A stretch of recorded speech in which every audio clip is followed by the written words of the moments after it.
গোলাম কিবরিয়া অপু ভাইকে সবাই চিনে থাকেন। এমন মানুষ ঘরে জন্ম নেওয়াটা তো ভাগ্যের ব্যাপার।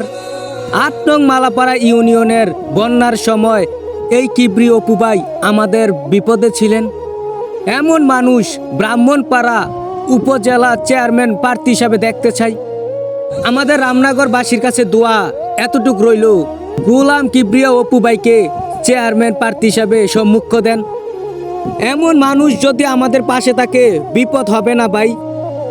এই গোলাম কিবরিয়া অপু ভাই দিন রাত ২৪ ঘন্টা কষ্ট করেছেন গরিব মানুষের জন্যে, অসহায় মানুষের বিপদের পাশে দাঁড়িয়েছেন এই অপু ভাই।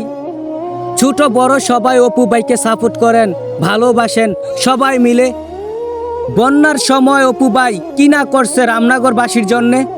এমন মানুষকে চেয়ারম্যান প্রার্থী হিসাবে দাঁড় করিয়ে পাশ করালে খুশি হবে জনগণের মনে।